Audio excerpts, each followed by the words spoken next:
माँ की ममता। दोस्तों, ये कहानी बहुत ही सुंदर है, सो इस कहानी को अंत तक ज़रूर देखें।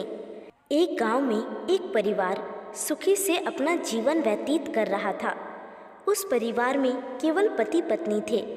समय बीतता गया, उनके घर में कोई बच्चा पैदा नहीं हुआ, इसलिए हमेशा पति पत्नी दुखी रहते थे। लेकिन कुछ समय बाद धीरे धीरे समय चक्र बदल गया।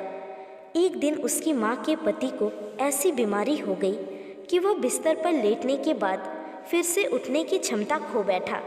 शायद उसे कैंसर था, इसलिए काफ़ी दुबला पतला एवं कमज़ोर हो गया। अब वह माँ अपने पति को बीमारी से बचाने के लिए शहर शहर भागने लगी। हर तरफ से लाचारी हाथ मिलने पर वह मायूस होकर पति को घर ले आई। घर लाकर पति की हालत धीरे धीरे बिगड़ती गई। इस दौरान पति को पता चला कि उसकी पत्नी पेट से है। जब उसने यह बात अपने पति को बताई तो पति ने कहा कि अब उसे मरने से पहले यह चिंता नहीं है कि उसकी कोई संतान नहीं है। अब यदि मैं मर भी जाऊं तो यह बच्चा जन्म लेगा और आपके जीवन का सहारा और बुढ़ापे की छड़ी बन जाएगा। तुम अपना जीवन बच्चे के साथ व्यतीत करना। और यह सब कहकर पति ने अपने प्राण त्याग दिए। पत्नी ने पति का अंतिम संस्कार किया, लेकिन उसके मन में बहुत दुख था। लेकिन यह कहकर उसने अपने मन को आश्वस्त कर लिया कि उसके पति का प्यार, उसके गर्भ में एक छोटा बच्चा एक दिन इस दुनिया में जन्म लेगा और वह मेरे बुढ़ापे का सहारा बनेगा। अब धीरे धीरे समय बीतता गया और बच्चे के जन्म का समय आ गया। तब उस माँ ने एक पुत्र को जन्म दिया। माँ अब पूरी तरह से उस पर निर्भर थी और बच्चे का पालन पोषण करती रही। धीरे धीरे अब उनका बेटा 5 साल का हो गया, इसलिए माँ ने अपने बेटे को एक स्कूल में पढ़ने के लिए भेज दिया। माँ अपने बेटे से बहुत प्यार करती थी।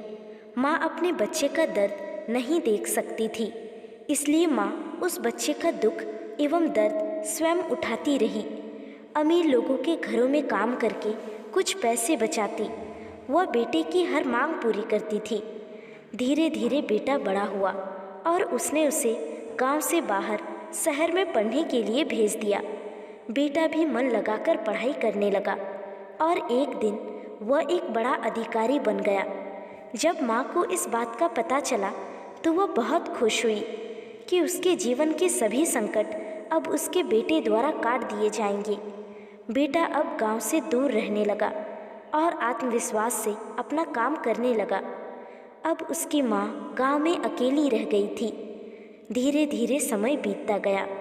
नौकरी को अधिक समय देने के कारण बेटे का अपनी माँ के प्रति लगाव भी कम होता गया और वह अपनी माँ को लगभग भूल चुका था। उसे वहाँ एक लड़की से प्यार हो गया।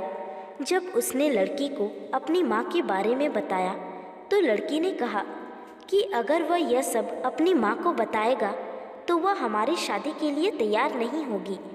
इसलिए उसने अपनी माँ को बिना बताए शादी कर ली और लड़की ने अपने माता पिता के साथ मिलकर शादी की। अब वह बेटा अपनी पत्नी के प्यार में इतना फंस गया कि वह अपनी माँ के सारे कष्ट भूल गया। जब उसकी माँ को इस बात का पता चला तो उसे बहुत दुख हुआ, लेकिन वह यह सोचकर अपने मन को समझा लेती कि एक दिन उसका बेटा ज़रूर आएगा। समय बीत रहा था और माँ भी अब बूढ़ी हो रही थी। गांव के लोग भी उसे कहने लगे कि अब उसका बेटा कभी नहीं आएगा, लेकिन उस माँ के मन में उम्मीद थी कि एक दिन उसका बेटा ज़रूर आएगा। उधर बेटा पत्नी के प्यार में फंसकर माँ को पूरी तरह भूल चुका था। यहाँ धीरे धीरे माँ भी इतनी बूढ़ी हो गई कि माँ को चलने फिरने में परेशानी होने लगी। फिर एक दिन उसने गांव के लोगों को बुलाकर एक पत्र लिखा और उसे अपनी अलमारी में सुरक्षित स्थान पर रख दिया और गांव के लोगों से कहा कि जब उसका बेटा आए तो उसे यह पत्र दे देना। और बूढ़ी माँ एक दिन अपने बेटे की याद में गुजर गई। इधर एक दिन इस बात को लेकर उनके बेटे और उनकी पत्नी का झगड़ा हो गया और उसकी पत्नी ने उसे हमेशा के लिए छोड़ दिया। अब बेटे को अपनी माँ की याद आई और एक दिन वह गांव आया। गांव में आकर उसे पता चला कि उसकी माँ अब इस दुनिया में नहीं रही और लोगों ने उससे बहुत बुरा भला भी कहा कि तेरी याद में तेरी माँ मर गई, तुम्हारे नाम की एक चिट्ठी रह गई है। बेटे ने जब वह चिट्ठी खोलकर देखी तो उस चिट्ठी में माँ के उस दर्द भरे जीवन का सारा दर्द लिखा था और अंत में लिखा था कि बेटा, अगर मेरे कारण से आपके पारिवारिक जीवन में कोई बाधा आती है तो मैं जीवन भर आपसे अलग रहूंगी। अब बेटे को अपनी माँ के प्यार का एहसास हुआ और उसने अपनी गलती का पश्चाताप किया। कैसे माँ का साथ जीवन में अनमोल होता है, क्योंकि माँ का प्यार स्वार्थ रहित होता है। तो दोस्तों, एक माँ की ममता के बारे में कुछ नहीं कहा जा सकता। माँ का प्यार निस्वार्थ प्यार होता है और बाकी सभी भाई बहन का प्यार भी स्वार्थ से अछूता नहीं है। माँ एवं पिता के अलावा दूसरे लोग किसी न किसी स्वार्थ से प्यार करते हैं। तो दोस्तों, आशा करती हूँ ये कहानी आपको बहुत पसंद आई होगी।